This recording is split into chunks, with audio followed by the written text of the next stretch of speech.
అన్ని నగల తరుగును ముందు కన్నా ఇంకా తగ్గించాం. ఈ తక్కువ తరుగును చూస్తే వెంటనే నగలు కొనేస్తారు. డైమండ్ జ్యువెలరీ ధరలు కూడా పెద్ద లెవెల్లో తగ్గించాం. ఇక్కడికొచ్చి కంపేర్ చేస్తేనే తెలుస్తుంది.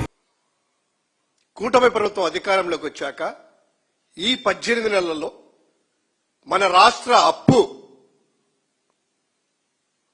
ఒక ఫిగర్ దాదాపు 2,80,000 కోట్ల రూపాయలు. చాలా ఆశ్చర్యకరంగా ఉంది కదా. ఎస్, అక్షరాల దాదాపు 2,80,000 కోట్ల రూపాయలు ఈ యొక్క రాష్ట్ర ప్రభుత్వము అప్పులు చేసింది. మంగళవారం వచ్చిందంటే రిజర్వ్ బ్యాంకు చుట్టూ తిరగాల్సిందే. మంగళవారం వచ్చిందంటే ఈ రాష్ట్ర ప్రభుత్వం అప్పులు వెళ్లాల్సిందే. నెల జీతాలు ఇవ్వాలంటే అప్పులకు వెళ్లాల్సిందే. సరే, ఈ 2,80,000 కోట్ల రూపాయలు అప్పు తెచ్చారు కదా, వాటి తాలూకా వివరాలు ఎవరికైనా తెలుసా? ఎవ్వరికి తెలియదు. ఎందుకంటే వాళ్ళు చెప్పినట్లు మేనిఫెస్టోలో పెట్టినట్టు కానీ ఆ హామీలు కానీ ఒక్కటి కూడా నెరవేరలేదు. సంక్షేమ పథకాలకు ఖర్చు చేయలేదు. మరి ఏమైనట్టు 2,80,000 కోట్ల రూపాయలు? వివరాలు ఒక్కసారి చూద్దాం. ఎందుకంటే జనాలకి ఈ వివరాలు తెలియాలి కాబట్టి. ఈ రాష్ట్ర ప్రభుత్వము ఈ మంగళవారం ఇచ్చినటువంటి తెచ్చే అప్పు 4,000 కోట్లతో కలుపుకొని 2,80,000 కోట్ల రూపాయలు అవుతుంది. బడ్జెట్ సంబంధించినటువంటి అప్పులు 1,58,880 కోట్ల రూపాయలు. వివిధ కార్పొరేషన్లకు ప్రభుత్వము గ్యారంటీ ఇస్తూ తెచ్చుకున్నటువంటి సొమ్ము అప్పు 71,295 కోట్ల రూపాయలు. సెల్ఫ్ ఫైనాన్సింగ్ ప్రాజెక్ట్ అని, అమరావతికి ఒక్క రూపాయి కూడా అవసరం లేదని పదే పదే చెప్పినటువంటి ఈ మేధావులు, సంపద సృష్టిస్తా అని చెప్పిన మహామేధావి సంపదను తిరోగమనంలో పెట్టి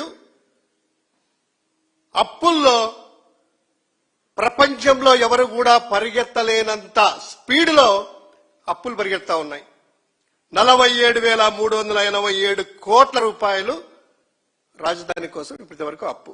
మొత్తంగా 2,80,000 కోట్లు. ఇందులో ఏమైనా చేశారా అంటే నెల నెల జీతాలు అప్పుల మీద ఆధారపడాలి. 1వ తారీఖున జీతాలు ఇచ్చే పరిస్థితి లేదు ఉద్యోగులకి. అన్నదాత సుఖీభవ ఇచ్చే పరిస్థితి లేదు. తల్లికి వందనం మొదటిసారి ఎగరగొట్టి 2వ ఏడు కొంతమందికే ఇచ్చారు.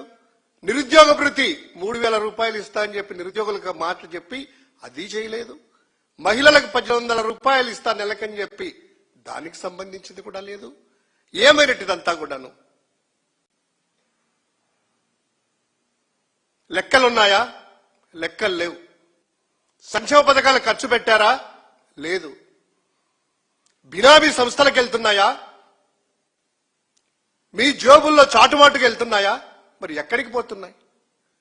ఇదే వ్యక్తులు ఎలక్షన్ల ముందు ఎల్లో పత్రికలు కావచ్చు, ఈ కూటమి నాయకులు కావచ్చు, నానా యాగి పెడుతూ ఆర్థిక క్రమశిక్షణ పాటిస్తూ జగన్మోహన్ రెడ్డి గారి హయాంలో కరోనా వచ్చినా కూడాను లిమిటెడ్ గా అప్పు చేసి వాళ్ళు చెప్పినట్టు 14 లక్షల కోట్లు, 10 లక్షల కోట్లు, 8 లక్షల కోట్లు అన్ని గాలికి పోయి అసెంబ్లీ సాక్షిగా వాళ్ళు చెప్పిన లెక్కలే, నిర్మలా సీతారామన్ గారు పార్లమెంటులో చెప్పిన ప్రకారమే ఈ రాష్ట్రంలో 2019-24 మధ్యలో జగన్మోహన్ రెడ్డి గారి నాయకత్వంలో ఏర్పడినటువంటి ప్రభుత్వము చేసిన అప్పులు మొత్తము 3,70,000 కోట్లు. దీనికి సంబంధించి మా హయాంలో డీబీటీ ద్వారా నేరుగా సంక్షేమదారులకి అకౌంట్లలో పెట్టినటువంటి మేమిచ్చినటువంటి సొమ్ము 2,73,000 కోట్ల రూపాయలు. ప్రభుత్వం మీ దగ్గరే ఉంది. సచివాలయాల్లో కూడా లబ్ధిదారుల సంఖ్యలున్నాయి, వాళ్ళ ఆధార్ నెంబర్లున్నాయి, ఫోన్ నెంబర్లున్నాయి, బ్యాంక్ అకౌంట్లున్నాయి, వారి చిరునామాలు ఉన్నాయి. ఈ 2,73,000 కోట్ల రూపాయలు ఏదైతే మేము ఇచ్చామో, మేము చేసిన అప్పుకి కరోనా టైంలో సంక్షోభాన్ని ఎదుర్కొని జీతాలు చెల్లిస్తూ చెప్పిన మాట ప్రకారం మేనిఫెస్టో 100% అమలు చేస్తూ ఈ అప్పులకి అకౌంటబిలిటీ ఉంది. మీరు ఈరోజు మేము 5 సంవత్సరాల్లో చేసిన 3,70,000 కోట్లు అయితే కేవలం 18 నెలల్లోనే 2,80,000 కోట్ల రూపాయలు. ఎక్కడికి వెళ్తున్న ఈ అమౌంట్ అంతా? శ్వేతపత్రం రిలీజ్ చేసే దమ్ముందా? ప్రతి మంగళవారం తెచ్చే అప్పులకి ప్రతిదానికి దీనికోసం తెస్తున్నామని చెప్పేటువంటిది ఉందా? అకౌంటబిలిటీ ఉందా? కార్పొరేషన్లు అయితే మరీ విచ్చలవిడిగా తాకట్లు పెట్టించేసేసి మార్క్ఫెడ్ ద్వారా 18,700 కోట్ల రూపాయలు తీసుకున్నారట. మార్క్ఫెడ్ ద్వారా 18,700 కోట్ల రూపాయలు. ఏమైనా ఇది?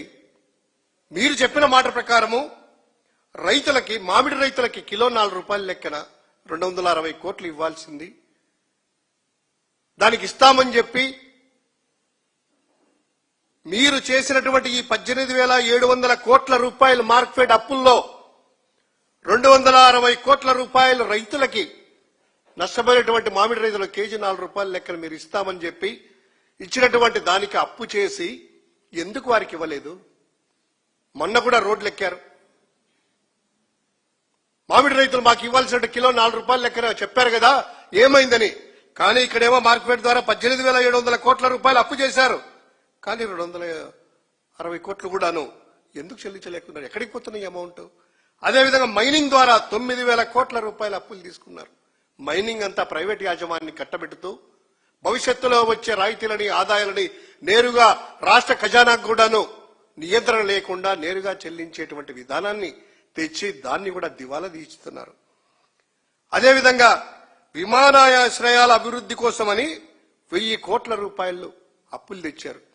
1 సెంటు భూమైనా ఈ రాష్ట్రంలో విమానాశ్రయాల అభివృద్ధికి కానీ, విమానాశ్రయాలకు సంబంధించింది కానీ 1 సెంటు భూమి కొనలేదు కదా. 1,000 కోట్ల రూపాయలు ఏమయ్యాయి? అభివృద్ధి కోసం మీరు పేరు చెప్పి అప్పులు తెచ్చి విలాసాలతో 70 నుంచి 75 సార్లు మొన్ననే లెక్కలు వచ్చాయి. పవన్ కళ్యాణ్ గారు, లోకేష్ గారు, ముఖ్యమంత్రి హెలికాప్టర్లు, చాపర్ల ద్వారా ప్రత్యేక విమానాలలో జల్సాలు చేయడానిక ఈ అప్పు తెచ్చింది. అదేవిధంగా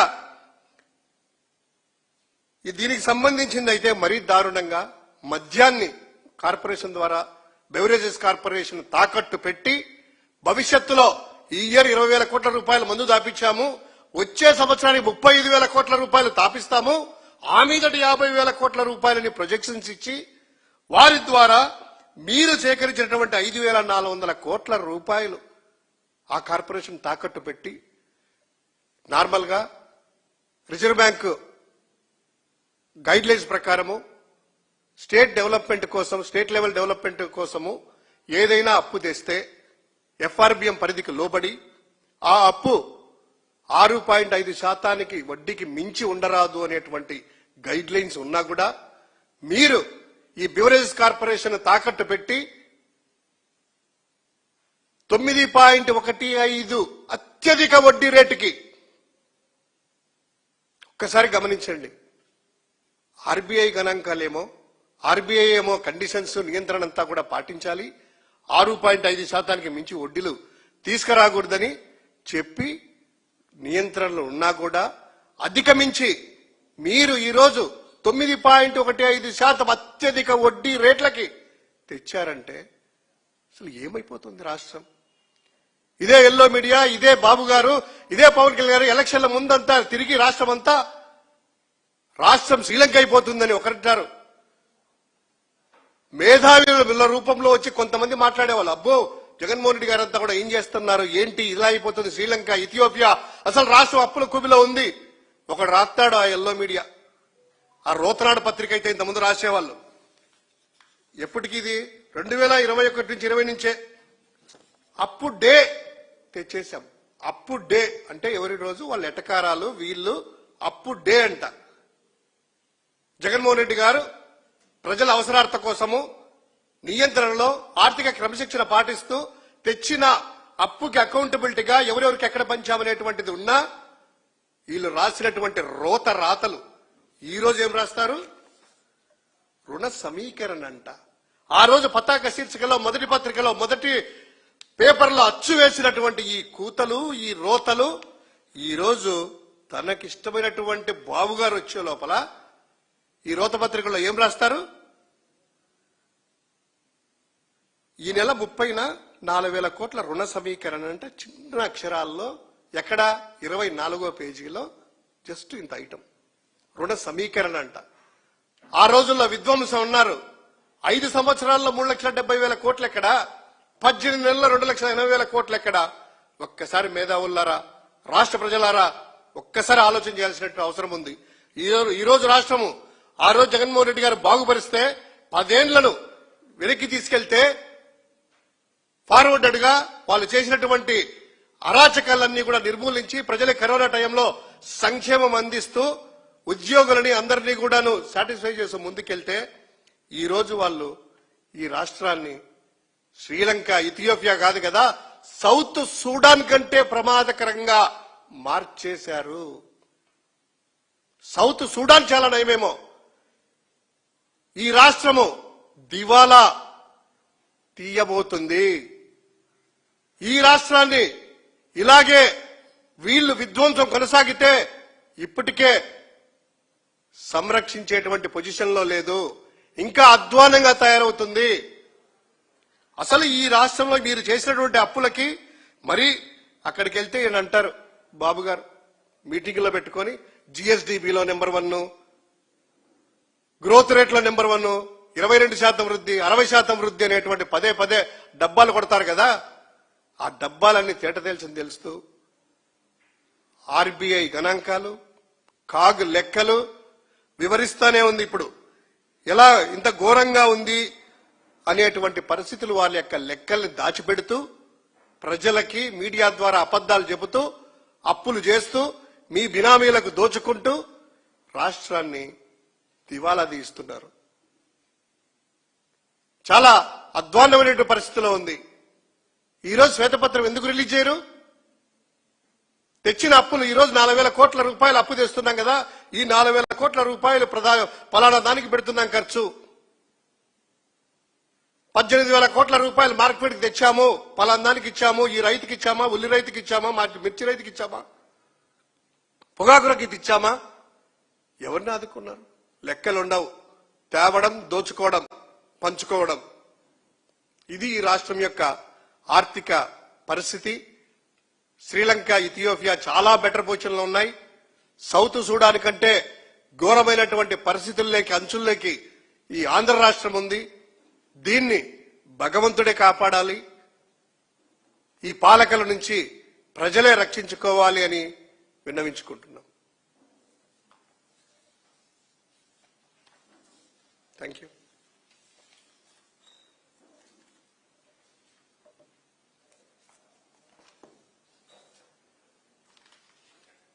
నగల సామ్రాజ్యం పెద్దది, మన వేడుకల్లో నగల పాత్ర పెద్దది. నగల్లో మన సంప్రదాయం అది పెద్దది. అదే విధంగా నగలు కొనేటప్పుడు మీ సేవింగ్స్ కూడా ఇకపై పెద్దగా ఉంటుంది. అన్ని నగల తరుగును ముందు కన్నా ఇంకా తగ్గించాం. ఈ తక్కువ తరుగును చూస్తే వెంటనే నగలు కొనేస్తారు. డైమండ్ జ్యువెలరీ ధరలు కూడా పెద్ద లెవెల్లో తగ్గించాం. ఇకపై అందరూ డైమండ్ జ్యువెలరీ కొనుక్కోవచ్చు. ఏ ఆఫర్లోనూ పక్కదారి పట్టకండి. ఇక్కడికొచ్చి కంపేర్ చేస్తేనే తెలుస్తుంది మీకు ఎంత పెద్దగా డబ్బులు ఆదా అవుతుందో అని.